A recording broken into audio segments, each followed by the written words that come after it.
नमस्कार दोस्तों, welcome to your own channel learn to earn by AKR. So friends, today will discuss about 7 to 8 companies जो कि limelight में है और कंपनी को लेकर इंपॉर्टेंट अपडेट आ रहा है। तो क्या इंपॉर्टेंट अपडेट है, चलिए इसको डिस्कस करते हैं। And before starting the video, सभी रिक्वेस्ट है, प्लीज वीडियो को लाइक कीजिएगा, शेयर कीजिएगा एंड चैनल को सब्सक्राइब कीजिएगा। And also for regular updates please don't forget to press the bell button. तो स्टार्टिंग द फर्स्ट कंपनी, सबसे पहली कंपनी आपका HDFC बैंक।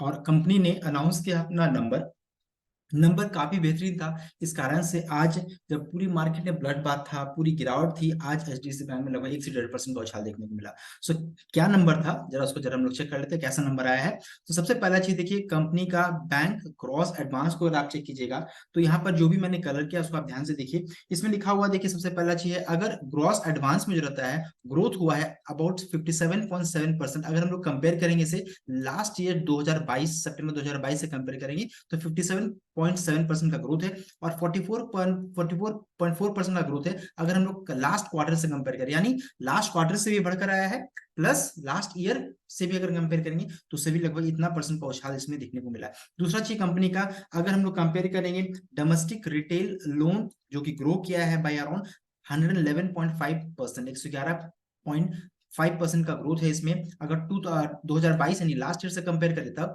और अगर अभी लास्ट क्वार्टर से अगर कंपेयर कीजिएगा तो 85% का ग्रोथ है। तो कंपनी का डोमेस्टिक रिटेल लीजिए, चाहे क्रॉस एडवांस लीजिए, चाहे इसके अलावा अगर आप कमर्शियल रूरल बैंकिंग में जाते हैं, जैसे कमर्शियल रूरल बैंकिंग यहाँ पर बताया जा रहा है, देखिए कमर्शियल रूरल बैंकिंग में अगर जाइएगा तो वहां भी ग्रो किया अराउंड 29.5%। अगर हम लोग 2022 लास्ट ईयर से कंपेयर करें तो 9.5% अगर हम लोग लास्ट क्वार्टर से कंपेयर करें। उसके अलावा है corporate and other wholesale loan को अगर कंपेयर कीजिएगा तो 2022 लास्ट ईयर से 8% का ग्रोथ है। और लास्ट क्वार्टर में अगर चेक कीजिएगा, लास्ट क्वार्टर प्रीवियस क्वार्टर से, तो 6% का ग्रोथ है। यानी सब जगह ग्रोथ ही आपको नजर आएगा। बैंक का डिपॉजिट भी काफी ग्रो किया है। अगर ये देखिए 29.9% का ग्रोथ है अगर आप कंपेयर कीजिएगा इसे लास्ट ईयर से, एंड 13.6% अगर आप लास्ट क्वार्टर से कंपेयर कीजिएगा। सो यहाँ पर दो कंपैरिजन हो रहा है, एक लास्ट क्वार्टर यानी जस्ट जो बीता है, और एक लास्ट प्रीवियस क्वार्टर 2022 से कंपैरिजन हो रहा है। उसके बाद बैंक का कासा में भी काफी बड़ा जंप है, काफी इंप्रूवमेंट है। सो बैंक का कासा जो है उसमें देख सकते हैं 7.6% का ग्रोथ है लास्ट ईयर से, और अगर अभी लास्ट क्वार्टर से कीजिएगा तो 0.6% का जंप है। ये कंपनी बैंक HDFC बैंक की तरफ से आ रहा है। उसके अलावा है एडिशनल इन्फॉर्मेशन HDFC लिमिटेड को लेकर के बताया गया है। मर्ज हुई थी, अमालगमेट हुई थी HDFC बैंक के साथ, तो उसका देखिए यहाँ पर रिपोर्ट है। इसको आप कंप्लीट यहाँ पर आप रीड आउट कर सकते हैं। उसके अलावा जो रहता है टैबलो फॉर्मेट में देखिए, तो टोटल ग्रास एडवांसेस कितना हुआ है, बहुत ही आपको देखने को मिल रहा है। Last year on year 17.6% and quarter quarter 5.5%।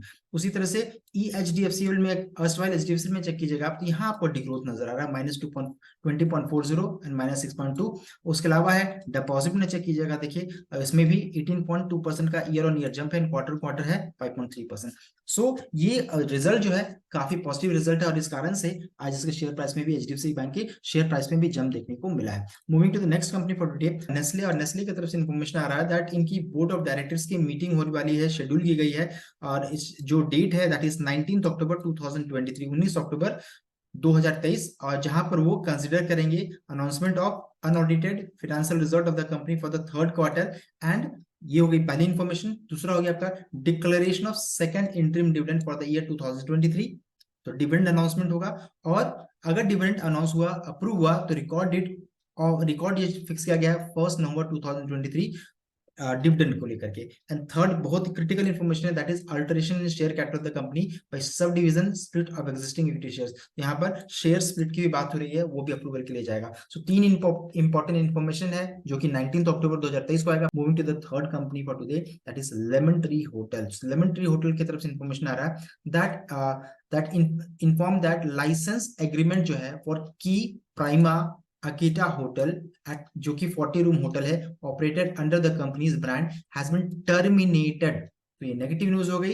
Today at 2 PM with mutual consent of all the parties. तो यहाँ पर लाइसेंस टर्मिनेट किया गया है, जिसका होटल का नाम है की प्राइमा अकीटा होटल, 40 रूम की होटल है। और कंपनी की तरफ से क्या अपडेट है कि इस कारण the foresaid hotel have earn total income of rupees 25 lakh approx during the financial year 22-23 under the agreement and termination of the same has no significant, इनका कहना है कि कोई significant impact on the net worth of the company में कोई भी ऐसा नहीं आने वाला है। सो ये इंफॉर्मेशन लेमेंट्री की तरफ से आ रहा है। सो ये एक नेगेटिव इन्फॉर्मेशन है, लेकिन कंपनी का कहना है कि कोई ऐसा सिग्निफिकेंट इम्पैक्ट उनको कंपनी के एसेट में नेटवर्थ में नहीं आने वाला है। So moving to the next company that is Alembic pharmaceuticals की तरफ से आ रहा है, और ये देख सकते हैं डेट, और यहाँ भी एक नेगेटिव न्यूज है that disruption of operation of the company's manufacturing facilities at Sikkim due to flash flood. तो सिक्किम में फ्लैश फ्लड आया है और उस कारण से क्या हुआ है, उनका जो मैन्युफैक्चरिंग फैसिलिटी है वो डिस्टर्ब हुआ है। तो यहाँ बताया जा रहा है with reference to the caption matter we would like to inform that due to flash flood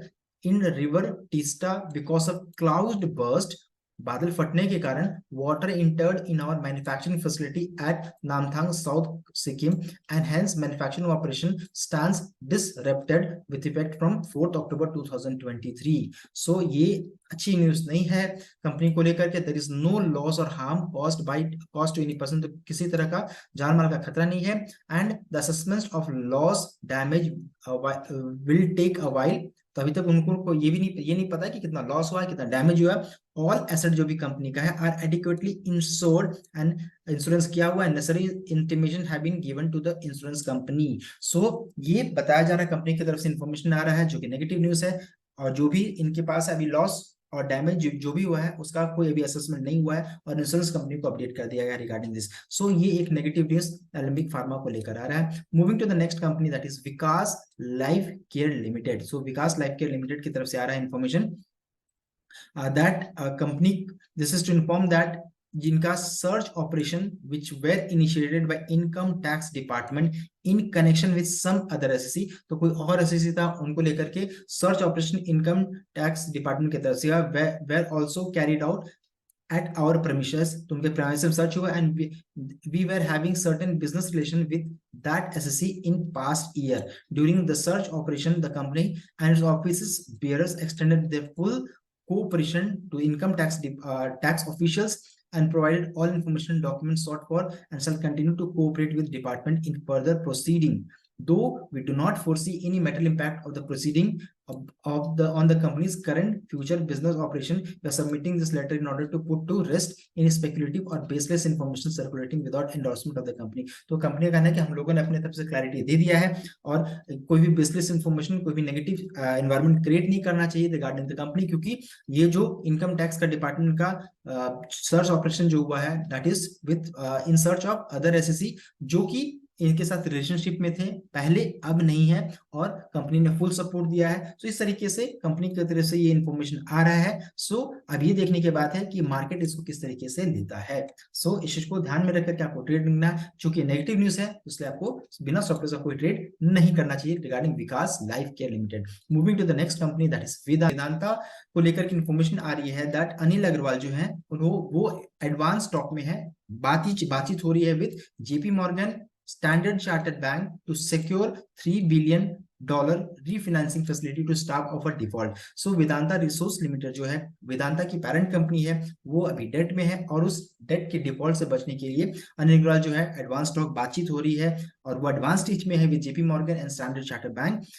सो इतना $3 बिलियन का रीफाइनेंसिंग की बात हो रही है। इसके अलावा जो है टॉप मैनेजमेंट भी अपनी तरफ से ट्राई कर रही है of the mining and metal conglomerate held meeting, बहुत सारी मीटिंग उन्होंने रखा है with several large bank across Europe and US over the past few weeks. तो ये कंपनी की तरफ से अपडेट आ रहा है। और moving to the next company that is आपका है Tata motors, and Tata motors को लेकर की इंफॉर्मेशन आ रही है। द टाटा मोटर की सब्सिडियरी टाटा टेक्नोलॉजीज उन्होंने फाइल किया है addendum today with SEBI to its DRHP. यहाँ पर आईपीओ की बात हो रही है, one of the most awaited IPO on the street. Tata Tech said it will offer 9.57 crore shares in its planned initial public offering IPO with a face value of ₹2 per share according to the addendum filed with SEBI. So ये IPO की बात हो रही है Tata take IPO का, जो कि काफी मोस्ट अवेटेड IPO में माना जाता है। और सो ये क्रिटिकल इंफॉर्मेशन टाटा मोटर्स की तरफ से आ रहा है। सो आई होप आपको वीडियो अच्छा लगा होगा। वीडियो अच्छा लगा तो वीडियो को लाइक कीजिएगा, शेयर कीजिएगा एंड चैनल को सब्सक्राइब कीजिएगा। आज के लिए बस इतना ही। I will signing off. Thank you.